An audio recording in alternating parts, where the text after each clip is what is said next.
Ladies, gentlemen, and Haradrim of all ages, it's finally time for me to get down and dirty and get my rogue properly online in Season 1. For the first few weeks, we were all focusing on one character just until things settled down a little bit, but now my rogue is finally ready to show you all. It's been almost a month since we went over our rogue leveling build for Season 1 on the channel, and you all seem to have loved it, so today what we're going to do is look at a proper endgame version of that same build. Speed, synergy, massive explosions of damage, and just an incredibly strong top-tier rogue build in general, using shadow imbuement, twisting blades, and interestingly enough, smoke grenade. Hear me out. This build is designed more for speed farming than for pushing high tier nightmare dungeons, still definitely effective against monsters up to 20 levels above you, even 30 or 40 probably if you have perfect gear, which sadly I do not personally, as this character is still quite fresh. But that doesn't mean that I can't show you what the build is all about. We're going to start off with the skill tree and where I've put all the points, then the specialization that we use for this build too, the legendaries and potential uniques that enable the build as well, the Malignant Hearts we want to use, the ideal gear that you can get in general just as far as affixes go,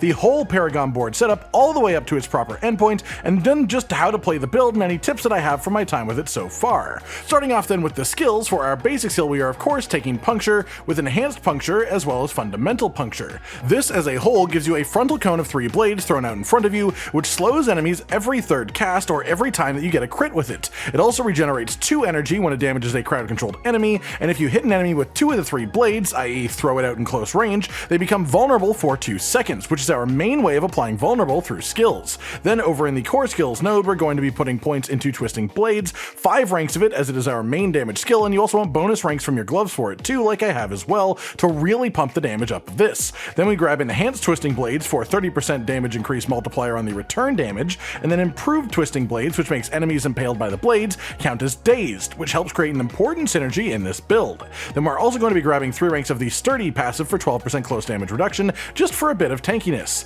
In the agility skill cluster, we're taking a lot of stuff. We're going to be grabbing 1 rank of shadow step, which importantly gives you the unstoppable buff to break crowd control, then lets you teleport behind an enemy, backstab them, and then get some bonus movement speed for a couple seconds afterwards too. We grab enhanced shadow step for 8% increased critical hit chance against the target for 3 seconds, and then disciplined shadow step, which reduces the cooldown of the skill by 4 seconds if it hits an enemy that is not yet targeted by shadow step, basically cutting the cooldown down a large amount if you are swapping up targets frequently. Then we also take 1 rank of dash down here for a lovely movement ability that also does a bit of damage. We're also grabbing enhanced dash for a 15% increase to a crit damage multiplier for 5 seconds after damaging an enemy with dash. Then methodical dash to reduce the cooldown of the skill by half a second if it deals damage to a crowd controlled enemy, up to a maximum of a 4-second cooldown reduction. We're also going to be grabbing a number of passives in this cluster as well, 3 ranks of weapon mastery for bonus effects depending on the weapons you're using. For this build, actually in the current patch, I would genuinely recommend having 2 daggers. This skill gives you 12% increased damage multiplier against healthy enemies with daggers,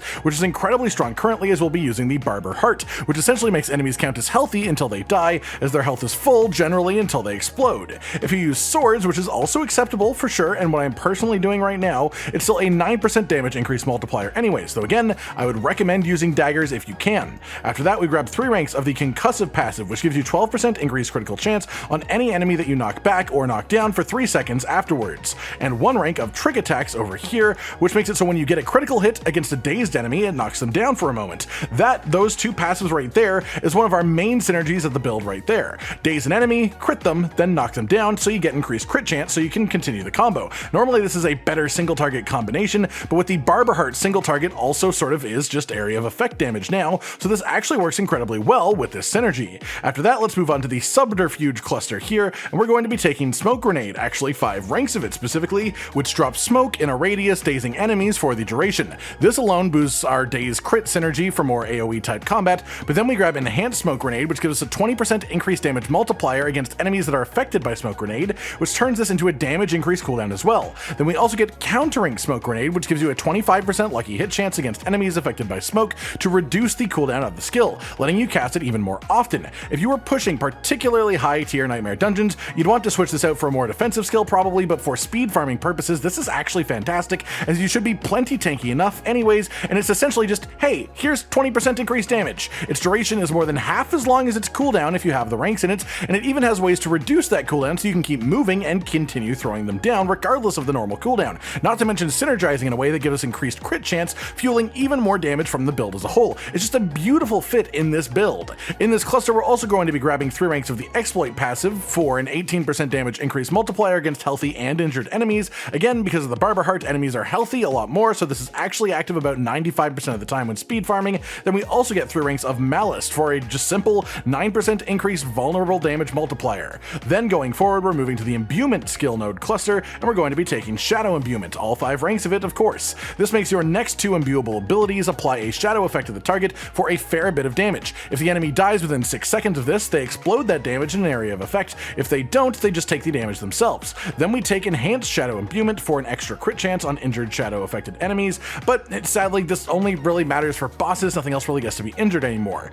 But this also lets us get the Blended Shadow Imbuement enhancement to make the primary explosion of Shadow Imbuement to make enemies vulnerable for 2 seconds, which is our other main source of applying vulnerable to enemies. Then we grab a number of passives in this cluster as well, 1 rank of Shadow Crash, which is just as a gateway to get 3 ranks of Consuming Shadows. This is a brilliant combo, making it so enemies killed by shadow damage give you 30 energy. The Barbar Malignant Hearts pop counts as shadow damage, which means anytime an enemy dies in this build to the pop of another enemy's Barbar proc, you get 30 energy. That happens all the time, just constantly, so it lets you keep pressing Twisting Blades and never stop. Then we also grab 3 ranks of Frigid Finesse as well, for a 15% increased damage multiplier against chilled enemies, doubled if the enemy is also frozen. This will be active pretty much 100% of the time against things that aren't bosses, so it's absolutely worth the 3-point investment. After that, we move on to our ultimate skill node cluster, and we're just going to be taking a couple of passives, 1 rank of Adrenaline Rush for 5% increased energy generation while moving, and 3 ranks of Haste, which gives you 15% more increased movement speed when you have 50% of your max energy or more,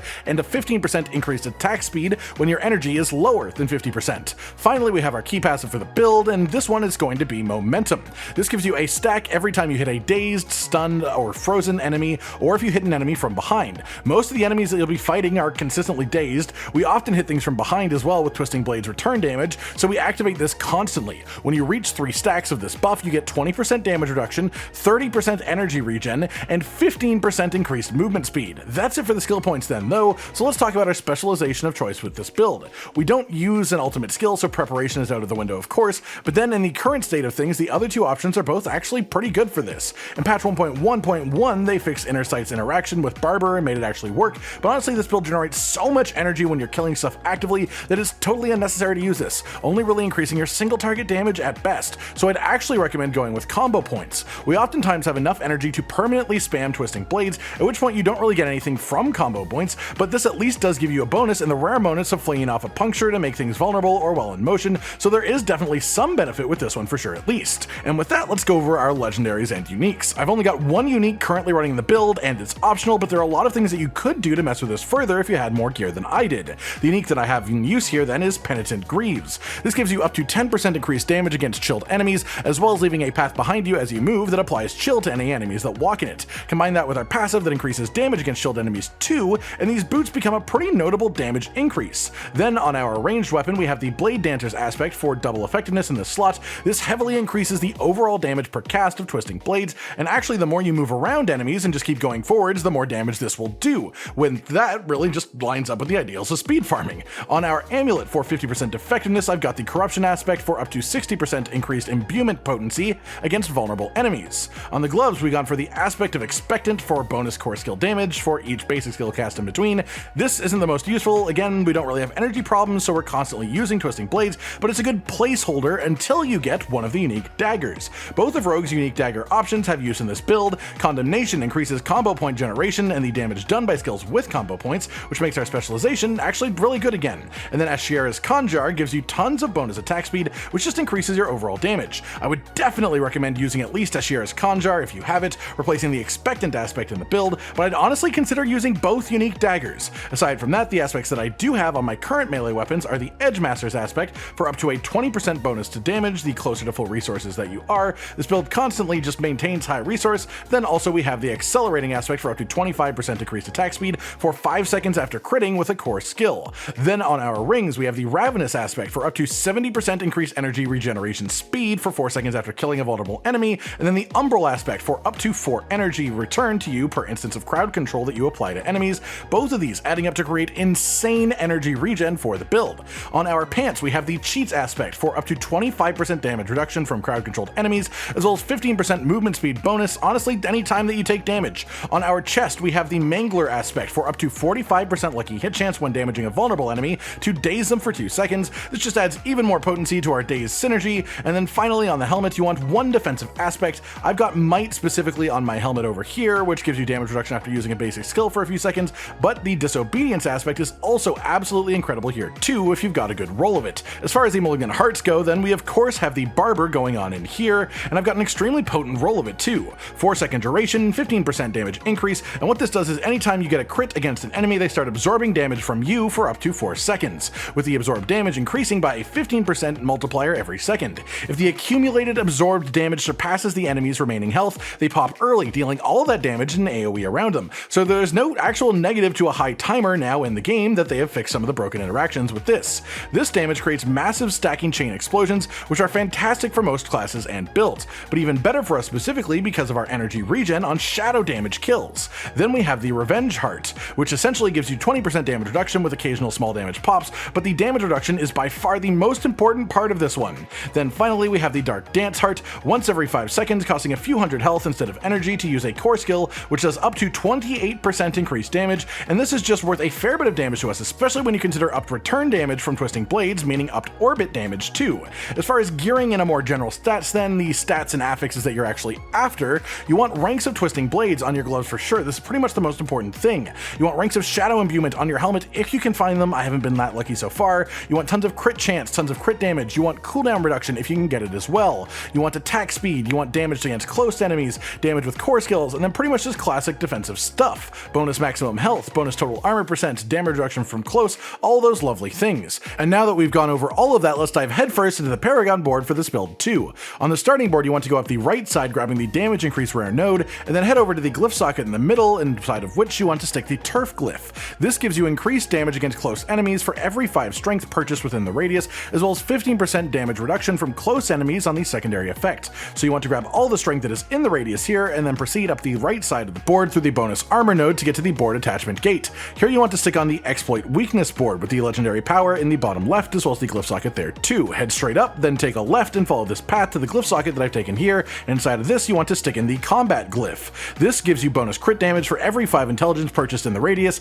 as well as 12% energy cost refund on core skill crits. Grab the rare nodes that are around it as well, and the relevant magic nodes in the radius as well as all of the intelligence to fuel this. Then head back over to the right side of the board and coil around through to get to the legendary node of this build itself, which gives enemies a stacking debuff while vulnerable. Every time you deal any sort of damage to them, your damage against them is increased by a 1% multiplier up to 15%. Then we head out the right side of the board through the damage reduction against vulnerable enemies rare node to the board attachment gate, and stick on the cheap shop board with the legendary power on the left side over here. You want to take the lower path here down through the rare and magic nodes, collecting them all up, and then wrap around to get the legendary node itself, for a 5% increased damage multiplier for each nearby crowd controlled enemy, up to a 25% damage increase maximum. After that, you want to head up and left into this rare and magic node split, then progress right and down to get to the glyph socket of the board itself, and put in the control glyph for bonus damage against crowd controlled targets for every 5 intelligence purchased in the radius, as well as 10% increased damage multiplier against enemies that are chilled or slowed, bumped to double that against stunned or frozen. Grab all the rare and magic nodes in the radius, as well as all the intelligence that you can get to actually fuel the glyph, then grab the rare and magic nodes in the upper right corner and head out of the top of this board to the attachment gate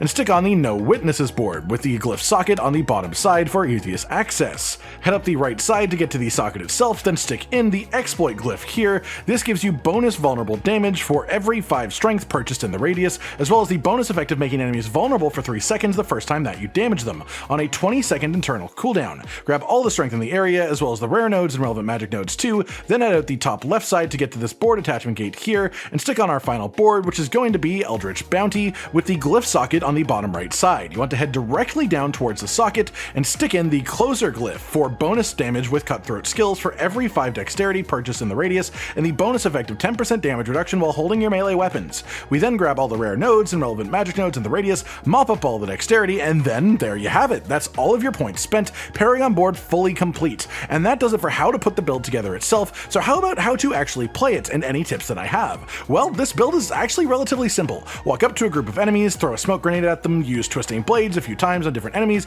then dash, dodge, or just walk away from them to get to the next enemies over. The return damage of the blades will cause a chain of good events and explosions, and the more damage and more distance the blades cover, the more damage they will do while orbiting you afterwards. So you want to keep as mobile as possible to maximize the damage. Essentially, you'll get a feel for it as you do more content in the build of what is enough, just dealing enough damage to a group of enemies that they'll pop from return damage of the blades and moving on to the next pack early so that the return damage counts towards orbit damage to the next pack. Essentially, you're just trying to chain the damage that you do from one pack of enemies to the next, one at a time, moving quickly, accounting for damage you know will come over time. Dash is great for that movement as well. It's the main purpose of that ability in the build, really, outside of also increasing crit damage against targets, which is great. Shadow Step is good for this too, but its main purpose in the build are crit chance increases on boss fights and unstoppable procs to break crowd control, which is very important as that's the only thing that really endangers us against even remotely similar level enemies. You want to use Shadow Imbuement on cooldown and try your best to use Twisting Blades on multiple different enemies rather than just spamming it into one enemy even when you're surrounded. Other than that, use Puncture to manually apply Vulnerable, or if energy is running under full for whatever reason, get those combo points worked in because why not? And that's it really, a fantastically strong, extremely high synergy rogue build that flies through endgame content, especially the better your gear gets. All is an evolution of our rogue leveling build from the start of Season 1. I hope you've all enjoyed this build, and I hope you enjoy using it for yourself if you give it a go too. Like if you liked the video, subscribe to the notification bell for more, and most importantly, ladies and gentlemen, until next time, stay sweet. Josh, Cotton, and Hollow with the videos, dropping the humor like a hammer on your tippy toes, bringing entertainment on a daily arrangement to take our insanity and turn it into entertainment. Yes, I said entertainment twice, to reiterate that it is nice to look into your faces on a mostly daily basis when you let us in your homes to make the whole world a stage. Goodbye.